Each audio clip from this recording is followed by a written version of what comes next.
আসসালামু আলাইকুম। স্বাগত জানাচ্ছি রেডিও সাগরগিরির সংবাদে। সাথে আছি আমি শিউলি আক্তার।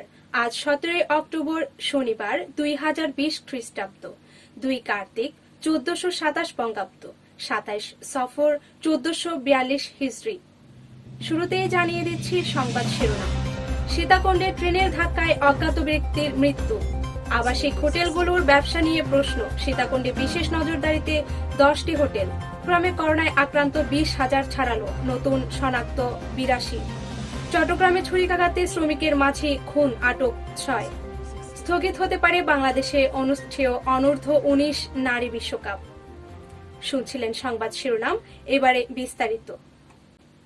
সীতাকুণ্ডে ট্রেনের ধাক্কায় অজ্ঞাত পরিচয়ে 35 বছর বয়সী এক ব্যক্তি নিহত হয়েছে। শুক্রবার রাত 8:30টার দিকে উপজেলার সোনাইছড়ি ইউনিয়নের 12 আউলিয়াস্থ ডং ব্যাং মিলের কাছে রেললাইনে দুর্ঘটনা ঘটে। ঘটনাস্থল থেকে লাশটি উদ্ধার করে মর্গে পাঠিয়েছে রেলওয়ে পুলিশ। লাশের পরিচয় পাওয়া যায়নি। জানা যায়, অজ্ঞাত ব্যক্তিটি রেললাইনের ধারে হেঁটে যাওয়ার সময় দ্রুতগতির ট্রেন তাকে ধাক্কা দিলে গুরুতর আহত হয়ে রেললাইনের পাশে পড়ে থাকে।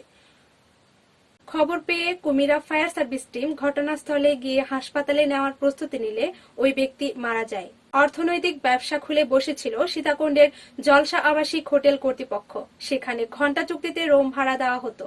আনাগোনা ছিল উঠতি বয়সী ছেলে মেয়েদের। পর্যটক সেজে এসে তারা লিপ্ত হতো অনৈতিক কর্মকাণ্ডে। থানা এলাকার 200 গজের মধ্যে হোটেলটির অবস্থান হলেও ছিল না পুলিশের কোনো নিয়ন্ত্রণ। এ ঘটনার পরেই নড়েচড়ে বসে পুলিশ। পৌর সদর, ভাটিয়ারি ও মাদামবিবিরহাট অবস্থিত 10টি আবাসিক হোটেলে পুলিশ নজরদারি বাড়িয়েছে।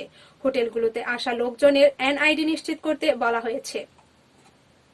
চট্টগ্রামে করোনা ভাইরাসের নমুনা পরীক্ষায় গত 24 ঘণ্টায় আরও 82 জনের শরীরে করোনা শনাক্ত হয়েছে। শুক্রবার 748টি নমুনা পরীক্ষা করা হয়। এ নিয়ে চট্টগ্রামে মোট আক্রান্তের সংখ্যা দাঁড়ালো 20,055 জনে। সিভিল সার্জন ডাক্তার শেখ ফজলে রাব্বি জানান, গত 24 ঘণ্টায় 1011টি নমুনা মোট করোনা পজিটিভ পাওয়া গেছে 90 জনের। এর মধ্যে 75 জন নগরী এবং 12 জন বিভিন্ন উপজেলার বাসিন্দা।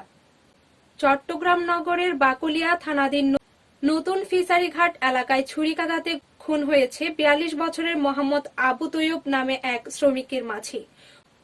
পুলিশ বলেছে, একজনের সঙ্গে বিরোধের জোরে তাকে খুন করা হয়েছে। শুক্রবার রাত 8টার দিকে নতুন ফিশারিঘাট এলাকায় এ ঘটনা ঘটে। ঘটনার পর পুলিশ অভিযান চালিয়ে খুনের ঘটনার সঙ্গে জড়িত 6 জনকে আটক করেছে। আইসিসির সূচি অনুযায়ী 2021 সালে জানুয়ারির বাংলাদেশ অনূর্ধ্ব 19 নারী বিশ্বকাপ অনুষ্ঠিত হওয়ার কথা রয়েছে। করোনা ভাইরাস পরিস্থিতির কারণে স্থগিত হতে পারে আসরটি। এর আগে কোভিড-19 কারণে অস্ট্রেলিয়ায় 2020 টি-20 বিশ্বকাপ ও 2021 সালে নিউজিল্যান্ড অনুষ্ঠেয় নারী বিশ্বকাপ স্থগিত হয়। 2022 সালের আগে এই টুর্নামেন্টগুলো আর আলো দেখছে না। শুনছিলেন বিস্তারিত। সংবাদ শেষ করার আগে শিরোনামগুলো জানিয়ে দিচ্ছি আরো একবার।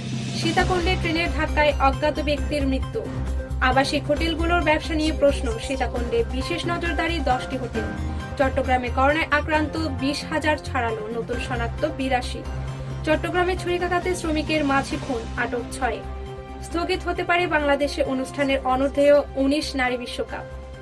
সাগরগিরির সন্ধ্যার সংবাদ এখানেই শেষ হলো। আগামীকালের সংবাদ শোনার আমন্ত্রণ জানিয়ে বিদায় নিচ্ছি আমি শিউলি আক্তার।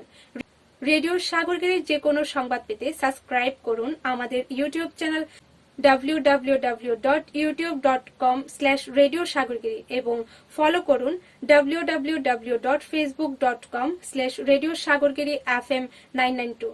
সবাই ভালো থাকুন, সুস্থ থাকুন, সরকারি স্বাস্থ্যবিধি মেনে চলুন। আল্লাহ হাফেজ।